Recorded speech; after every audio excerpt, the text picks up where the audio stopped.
She got me fired with one lie, told HR I took credit for her work, no warning, no second chance. I didn't argue, I didn't beg, I just walked out and spent the next 6 months building quietly.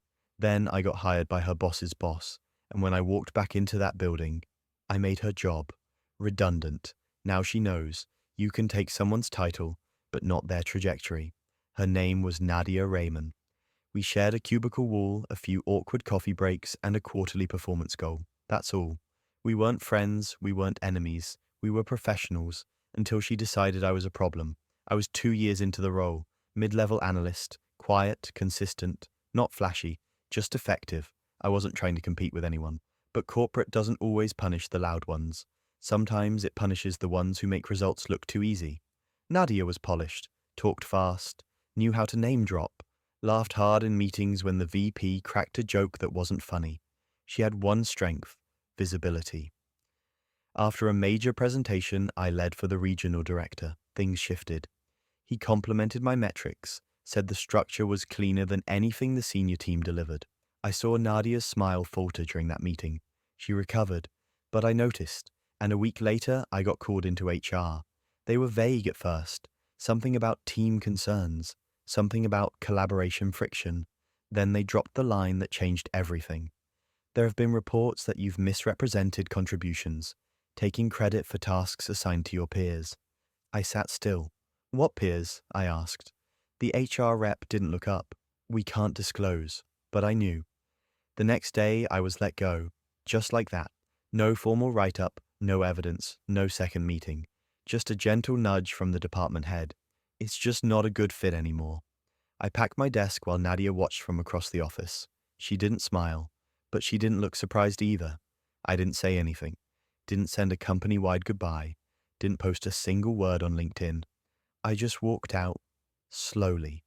But inside, I was already rewriting everything. She thought she buried me in paperwork. She didn't know I had been documenting everything too. Emails she forgot to CC. Slack threads she deleted after taking credit. A project draft she pulled my name off of before submitting it under her login. I didn't collect those to fight back then. I collected them. Because I knew someday she'd need to be seen clearly. And when she was, it would be by someone whose opinion actually mattered. For the first time in years, I was unemployed.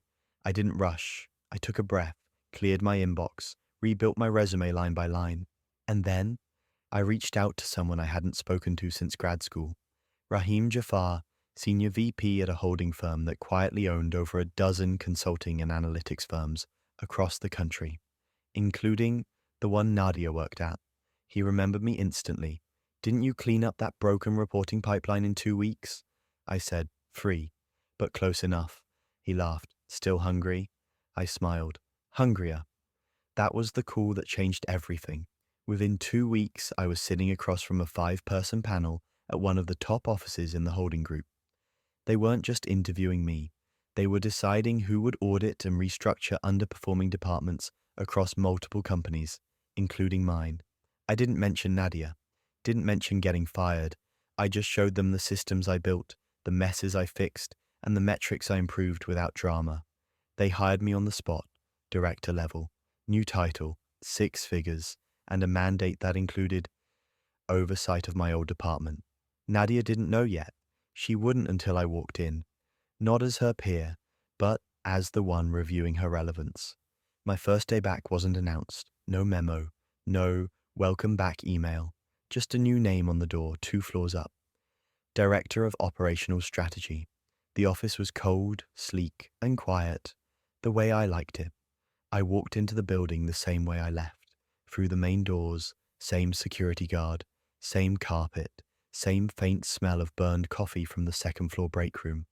The only thing different? Now they answered to me. Nadia didn't know yet. She wouldn't. Not until it was necessary. I spent the first week reviewing department files across 3 branches, auditing underperforming workflows, flagging inconsistencies, reviewing leadership alignment. All quiet, all factual. But when I opened the records from my old department, I saw it immediately. Sloppy project trails, reports padded with fake attribution. One case where a team lead had marked tasks complete 4 weeks before anything was actually submitted. And Nadia, her name was everywhere. She hadn't changed, still leading with polish, still performing more than producing. Only this time, the person evaluating her output had already seen behind the curtain. I didn't flag her right away, didn't send an email, didn't whisper to HR. I just kept building the file.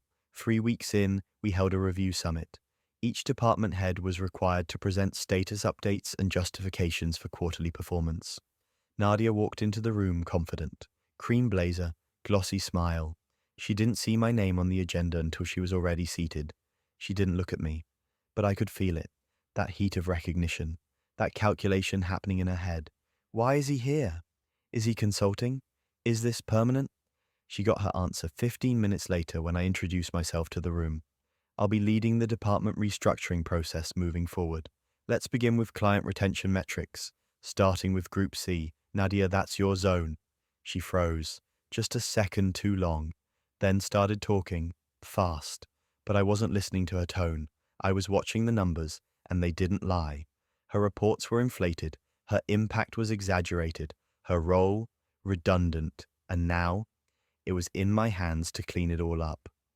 2 weeks after the summit, I sent out a restructure directive. It was neutral, professional, worded the way corporate always wraps damage in data. We've identified overlapping responsibilities across key roles. In response, we're simplifying systems and eliminating inefficiencies. No names, no blame, but the affected knew, and Nadia, she definitely knew. She requested a one-on-one the same afternoon the memo went out.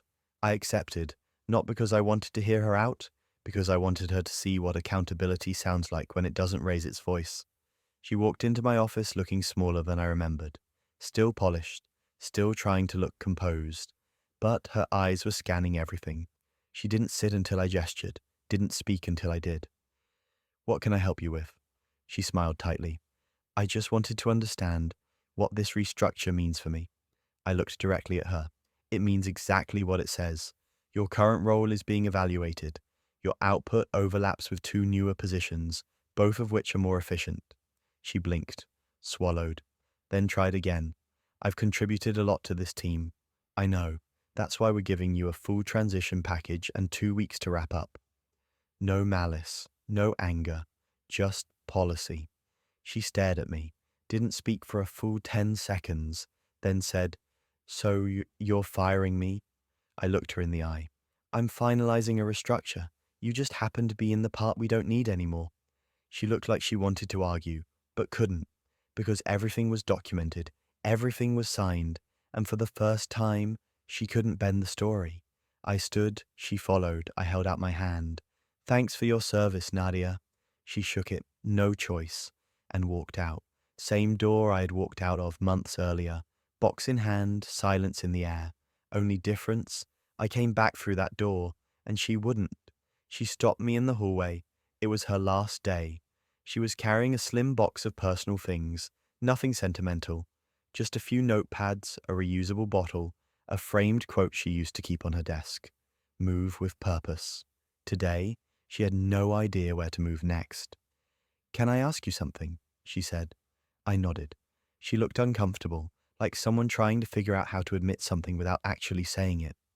I didn't think I'd see you again, she said quietly.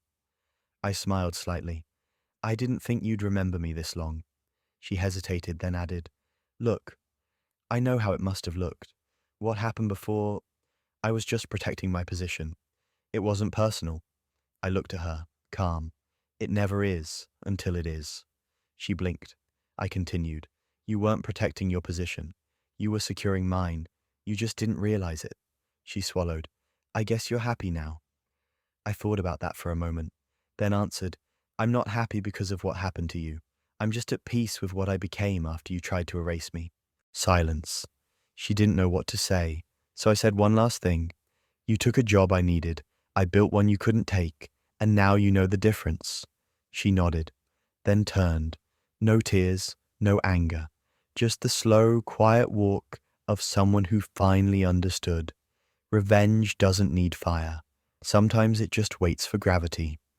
A week after she left, her name disappeared from the org chart. Her login credentials were revoked, her Slack history archived, her desk reassigned, just like I had been, months ago. Only this time, no one whispered, no one wondered, because the system she used to weaponize her way up had finally met someone who built outside of it. I didn't replace her, didn't rush to fill the seat she left behind. Instead, I reorganized the entire team, merged departments, streamlined reporting, let performance speak louder than politics. And the results? Better margins, happier teams, no drama. I didn't brag, didn't post, didn't tell anyone. I got her back. Because that was never the goal. This wasn't a win against her. It was a return to myself. The version of me she tried to erase with a sentence stood taller than ever. One afternoon, I walked past her old desk, empty now, just a clean surface and a blank wall, except for one thing, that framed quote she left behind, "Move with purpose." I picked it up, stared at it for a second, then turned it over and placed it face down. Purpose? I'd found mine, and she'd become a part of it, only not in the way she thought. Now I sit in meetings with decision makers, shape hiring policies, build cultures where people aren't destroyed because someone else felt insecure. And when people ask how I got here, I never tell them about her, because my story was never about revenge. It was about rebuilding and letting the person who tried to write your ending realize too late they were only the first chapter. I used to think getting fired would break me, that walking out with a box in your hands meant the story was over. But now I know sometimes that box is just a handoff, a transfer of power from who they think you are to who you're about to become. Nadia didn't end my career. She redirected it. By pushing me out of a room I had outgrown, she made space for something I wouldn't have stepped into if I'd stayed loyal to comfort. She thought she erased me with a sentence, but all she did was delay my entrance. Now I hire people who've been in my shoes, people who've been overlooked, undercredited, and quietly replaced, people who don't raise their voices, because I've learned the loudest person in the room isn't always the one in charge. Sometimes it's the one taking notes, waiting to build something bigger. I never needed to humiliate her. I just needed to hold the door open long enough for her to see what real leadership looks like. She got me fired with a lie. I got promoted with results. And when she finally realized the weight of what she tried to destroy, I didn't slam the door. I just locked it from the inside.